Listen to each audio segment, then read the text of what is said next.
Okay. Welcome welcome to Namoj academy. Namoj academy में आप सबका स्वागत है। पहले तो हम लोग अपना स्टडी प्लान देखेंगे कि हमारा जो है स्टडी प्लान क्या है। तो हम लोग जो है 3 टीचर एडवांटेज देते हैं होम ट्यूशन में। तो पहला एडवांटेज क्या है, 2 teacher at a student home. 2 teacher जो है स्टूडेंट के होम में जाएंगे। पहले टीचर जो है वो जाएंगे मंडे ट्यूसडे एंड वेडनेसडे, है ना। उसके बाद दूसरे टीचर जो है वो जाएंगे थर्सडे फ्राइडे एंड सैटरडे। और तीसरा एडवांटेज क्या है, तो वो तीसरे टीचर जो है वो आपको पढ़ाने जाएंगे संडे को, जो कि आपकी जो कोई भी डाउट होगी वो आपकी जो है डाउट को क्लियर करेंगे, राइट। उसके बाद हम लोग वी प्रोवाइड 7 डे क्लासेस। हम लोग जो है सातों दिन क्लास जो है प्रोवाइड करते हैं। और उसके साथ साथ हम लोग का जो है फाउंडेशन बैच भी चलता है for preparing JEE and NEET. Okay. उसके बाद आते हैं, थोड़ा हमारा फी स्ट्रक्चर देख लेते हैं। तो फी स्ट्रक्चर हमारा पहले जो था वो था 5,000 per month, but now only हम लोग उसको घटा के जो है 4,500 पर मंथ जो है कर दिए हैं। फर्दर अगर आपको इन्फॉर्मेशन कुछ और इन्फॉर्मेशन चाहिए तो यहाँ पे जो नीचे में मोबाइल नंबर दिया गया है, आप इस पे जो है जाके कॉल कर सकते हैं। ओके। ओके। तो आज जो है हम पढ़ेंगे टाइप्स ऑफ मिरर। आज का जो हमारा टॉपिक है वो है हमारा टाइप्स ऑफ मिरर। मिरर जो होती है, हम लोग जो शीशा देखते हैं वो जो है कितने तरह की होती है, कितने तरह के शीशे में हम लोग जो है अपने चेहरे को या फिर किसी भी चीज को कितने तरह के मिरर में जो है देख सकते हैं। तो पहला यहाँ पे आप लोग देख रहे हैं, हम यहाँ पे जो है 2 मिरर बनाया गया है। पहला जो है ये होता है हमारा कॉन्वेक्स मिरर, और दूसरा होता है हमारा कॉनकेव मिरर, है ना। कॉन्वेक्स मिरर जो है हमारा इस तरह का डिजाइन इसका कुछ होता है, और कॉनकेव मिरर का जो होता है इस तरह का कुछ डिजाइन होता है। अब हम लोग नेक्स्ट स्लाइड में आते हैं। अब हम लोग जो है पढ़ते हैं इसका कुछ अंदर जो है डेफिनेशंस जो है आती हैं कॉनकेव मिरर और कॉन्वेक्स मिरर के अंदर, है ना। तो अब हम लोग देखते हैं कि पोल क्या होता है, सेंटर ऑफ कर्वेचर क्या होता है, फोकल लेंथ क्या होती है ना। ये सारी चीजें जो है हम लोग देखते हैं। देखिए मैं आपको यहीं पे जो है समझाने की कोशिश करता हूँ, है ना, फिगर में ही। देखिए पोल किसको बोलते हैं, पोल हम लोग बोलते हैं pole the centre of reflecting surface of a spherical mirror. देखिए ये जो हमारा सेंटर यहाँ पे जो दिख रहा है सबको, यहाँ जो हमारा रेड पेन का डॉट जा रहा है, इसी को हम लोग बोलते हैं, वो बोलते हैं पोल, है ना। ये जो है हमारा पोल हो गया। जो भी स्फेरिकल मिरर के रिफ्लेक्टिंग सरफेस का जो सेंटर है, इसी को हम लोग जो है पोल बोलते हैं। ओके। और ऑब्वियस सी बात है भाई, वो अगर पोल है तो वो सरफेस के मिरर पे ही जो है वो लाई करेगा, है ना। सरफेस से बाहर तो लाई करेगा नहीं।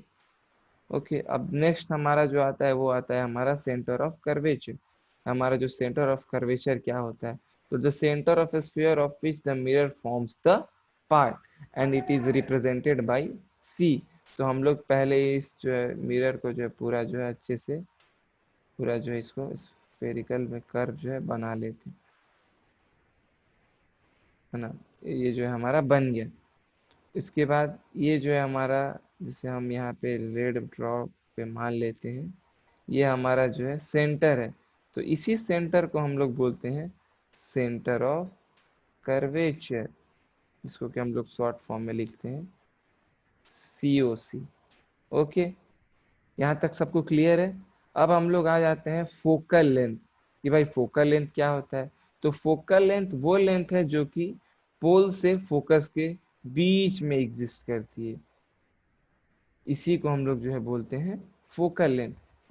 जैसा कि आप लोग डेफिनेशन में भी देख सकते हैं, लिखा हुआ है the distance between the pole and the principal focus of spherical mirror is called focal length. और इसको जो है हम लोग रिप्रेजेंट करते हैं F से, राइट। यहाँ सबको क्लियर है फोकल लेंथ क्या होता है, सेंटर ऑफ कर्वेचर क्या होता है, और पोल क्या होता है ना। अब आते हैं हम लोग अपने नेक्स्ट स्लाइड में। अब हम लोग देखते हैं रेडियस ऑफ कर्वेचर क्या होता है, प्रिंसिपल एक्सिस क्या होता है, और अपर्चर क्या होता है। तो वापस से हम लोग अपने ब्लैक स्लाइड में आ जाते हैं। अब आते हैं हम लोग रेडियस ऑफ कर्वेचर। तो ये हमारे सेंटर से पोल तक का जो डिस्टेंस है है ना, जहाँ की हमारी रिफ्लेक्टिंग सरफेस जहाँ से टच कर रही है, इसको हम लोग बोलेंगे रेडियस। और इसी रेडियस को हम लोग बोलते हैं radius of curvature, ROC। Okay, किसी को अगर कोई भी डाउट होगा सीधा आप पूछेगा, है ना। इसी को हम लोग बोलते हैं रेडियस ऑफ कर्वेचर। अब आते हैं हम लोग नेक्स्ट, अपर्चर, APERTURE। हो सकता है अपर्चर जो कुछ कुछ बच्चों के लिए नहीं हो, कुछ बच्चों के लिए नहीं भी हो, है ना, कि हम लोग अपर्चर देखते हैं। अपर्चर जो होता है वो होता है diameter of spherical mirror, diameter of a sphere. ये जो है इस पॉइंट से ए से लेके और पी तक का जो बीच का लाइन है, इसी को हम लोग बोलते हैं अपर्चर। APERTURE।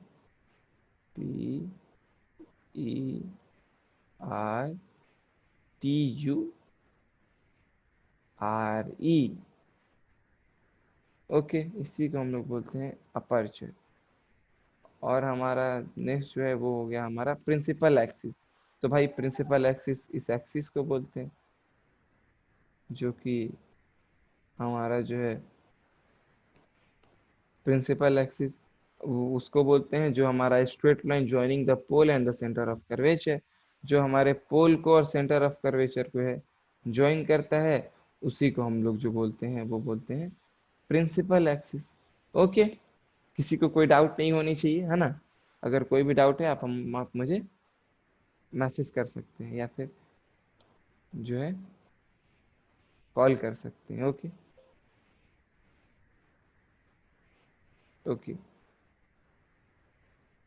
अब हम लोग जो है अपना नेक्स्ट जो है आते हैं, अब आते हैं हम लोग जो है R = 2F। ये क्या होता है भाई, R = 2F? तो यहाँ इससे कहने का यही मतलब है कि radius of curvature is equals to twice of the focal length. जो हमारा रेडियस ऑफ कर्वेचर होता है वो इक्वल्स टू होता है twice of the focal length के। फोकल लेंथ का जो ट्वाइस है उसके जो है इक्वल होता है हमारा रेडियस ऑफ कर्वेचर। समझ रहे हैं आप लोग। अब इसको हम लोग समझते हैं, प्रूविंग करते हैं कि भाई R = 2F जो है कैसे होता है ना। तो इसको हम लोग प्रूव करते हैं। ओके। ओके, तो पहले हम लोग जो है यहाँ पे कॉनकेव मिरर पहले ड्रॉ करेंगे, है ना। तो यहाँ पे आप लोग देख रहे हैं जैसे कि मैंने कॉनकेव मिरर जो है ड्रॉ कर लिया। ओके, हर किसी को दिख रही है कॉनकेव मिरर, है ना। अब कॉनकेव अब कॉनकेव मिरर ड्रॉ करने के बाद हम लोग यहाँ पे दूसरा नंबर क्या आता है हमारा, हम लोग जो यहाँ पे प्रिंसिपल एक्सिस ड्रॉ कर लेते हैं। ये हो गया हमारा एक्सिस। उसके बाद प्रिंसिपल एक्सिस ड्रॉ करने के बाद ये हो गया हमारा सेंटर ऑफ कर्वेचर। ये हो गया हमारा एफ, फोकस। ओके, तो अब इसके जस्ट पैरेलली हम लोग एक ड्राइंग लाइन जो है ड्रॉ करते हैं। कोई भी लाइन जो है यहाँ पे पड़ती है तो वो हमें पता है सीधा फोकस से पास होती है ना। तो ये जो है हमारी जो है लाइन जो है फोकस से पास हो गई। अब इसका इसका जो है एक और रिफ्लेक्टिंग सरफेस बनेगा, जो कि हमारा कुछ ऐसा जो है बनता है। ये जो है सीधा आके जो है पड़ता है सेंटर ऑफ कर्वेचर पे। ओके, अब यहाँ पे हम लोग इसका नेम दे दे रहे हैं ए, इसका जो है नेम दे दे रहे हैं हम लोग यहाँ पे बी। ओके, अब हम लोग जो है इसका यहाँ पे एंगल ड्रॉ कर ले रहे हैं, इसका हम लोग नेम दे देते हैं आई, और इसका जो है हम लोग यहाँ पे नेम दे देते हैं एंगल आई और एंगल आर। ओके, अब सब लोग देख रहे हैं कि एंगल हम लोग पूरा जो है अपना फिगर ड्रॉ कर चुके हैं ए बी। यहाँ पे जो है नाम, इसका नेम भी कर नामकरण भी कर चुके हैं, एंगल आई और एंगल आर। उसके बाद जो है आप लोग देख रहे हैं कि यहाँ पे जो है यहाँ पे एक जेड का फॉर्मेशन हो जा रहा है। ये ऐसे जाके ऐसे आके यहाँ पे जेड जो है बन जा रहा है ना। तो जब जेड बन जा रहा है तो आप लोग पहले अपने जूनियर क्लास में पढ़े होंगे अल्टरनेट एंगल, राइट। तो अल्टरनेट एंगल क्या होता है, एक मिनट, अल्टरनेट एंगल अब हम लोग समझते हैं भाई, अल्टरनेट एंगल क्या होता है ना।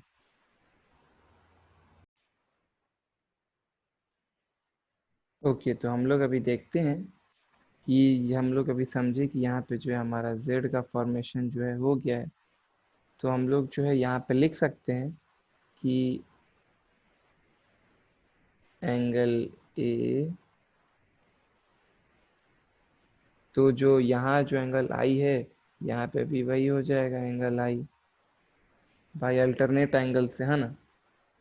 तो इस यहाँ से हम लोग लिख सकते हैं angle A B C is equal to angle I, और angle C P F is equal to angle R. पहले तो हम लोग ऐसा स्टेटमेंट लिख दिए, ये एंगल ए बी सी को हम लोग आई मान लिए, एंगल सी बी एफ को आर मान लिए। उसके बाद जो है,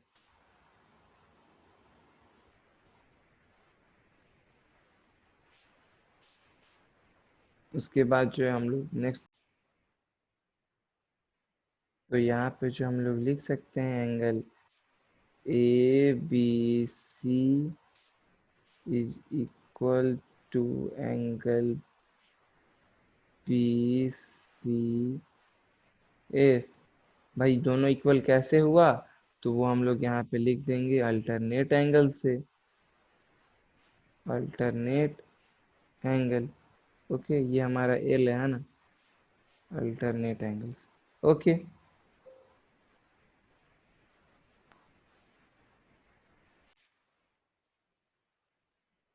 तो इसका हम लोग नेक्स्ट स्टेटमेंट लिखेंगे, C F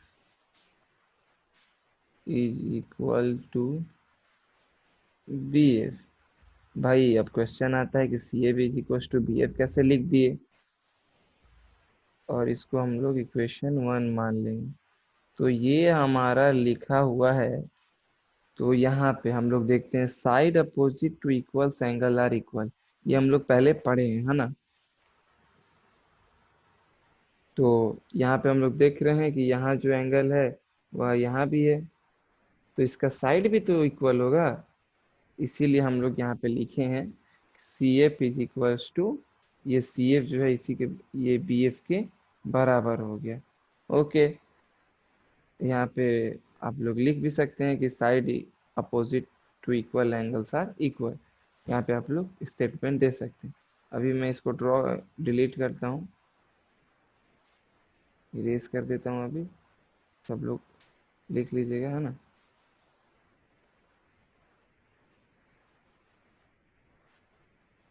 okay,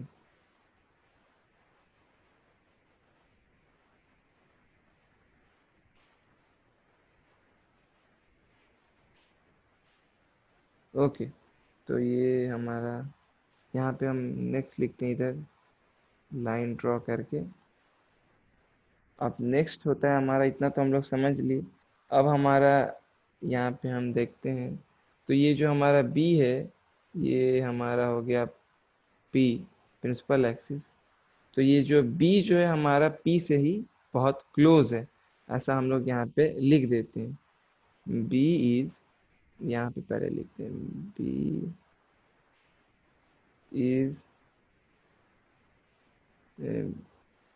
very close to P, है ना। यहाँ पे हम लोग ऐसा लिख देते हैं। अब इसके बाद ये हम लोग ऐसा क्यों किए, तो आप लोग देखिए, ऐसा हम लोग इसलिए किए कि ऐसा करने से हम F B is equal to F P ऐसा लिख सकते हैं। इसको हम लोग जो इक्वेशन नंबर 2 मान लेते हैं। और पहले जो है हम इक्वेशन नंबर 1 किसको माने थे, तो C F is equal to B F को, है ना। यहाँ पे मैं लिख दे रहा हूँ C H equals to B F को हम लोग जो है इक्वेशन 1 माने थे। ओके, अब हम लोग इसको इक्वेशन 2 मान लेते हैं। तो अब इसके बाद हम लोग अपना क्या स्टेटमेंट लिख सकते हैं, तो C P is equal to C F plus F P, है ना। हम लोग को अगर सीपी निकालना होगा तो सीपी बराबर C F plus F P करेंगे तभी तो हमारा सीपी निकलेगा ना। अब हम लोग इसके नीचे नेक्स्ट लिखते हैं, और हम लोग ऊपर लिख चुके हैं F P is equal to F P. तो अब हम लोग यहाँ पे जो है सी एफ को एफ पी मानते हैं, और जो है एफ पी को जो है यहाँ पे एफ पी को एफ पी ही रखते हैं।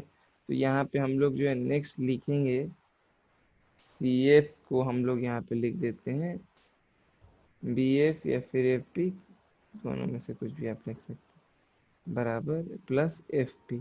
ठीक है, ये हमारा रूल के अनुसार सब कुछ चल रहा है ना। अब हम लोग नेक्स्ट आते हैं, तो बी एफ, उसके बाद हम लोग जो है नेक्स्ट स्टेटमेंट में लिखते हैं C P is equals to A B F को अब हम लोग मान लेते हैं F P. Okay, F P plus F P. ठीक है, इतना तक तो हम लोग लिख चुके हैं। अब हमारा नेक्स्ट स्टेटमेंट क्या होगा हम लोग देखते हैं। इसको पहले मैं इरेज करता हूँ यहाँ से, है ना, सबको इरेज कर दिया।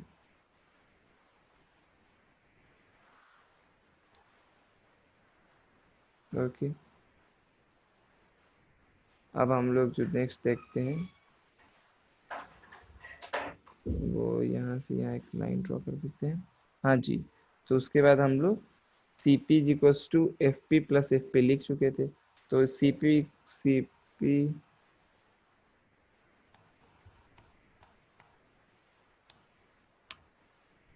अब हम लोग जो है यहाँ लिखेंगे, एक मिनट,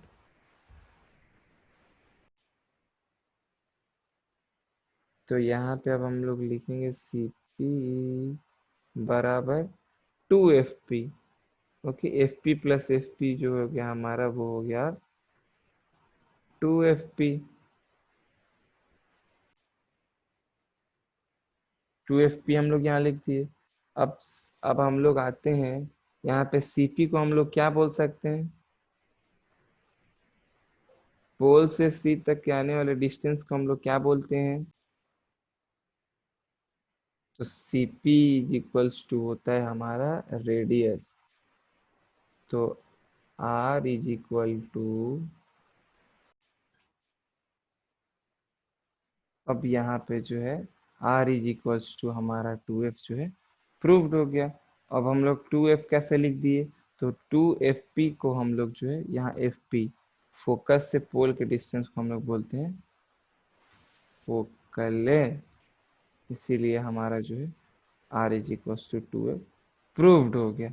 ओके, ठीक है, फिर आज तो हम लोग यहीं इन करते हैं ना। कल हम लोग जो है वापस से नेक्स्ट जो है टॉपिक केसेस ऑफ रिफ्लेक्शन के केसेस ऑफ कॉनकेव मिरर जो है पढ़ते हैं। Okay, thank you.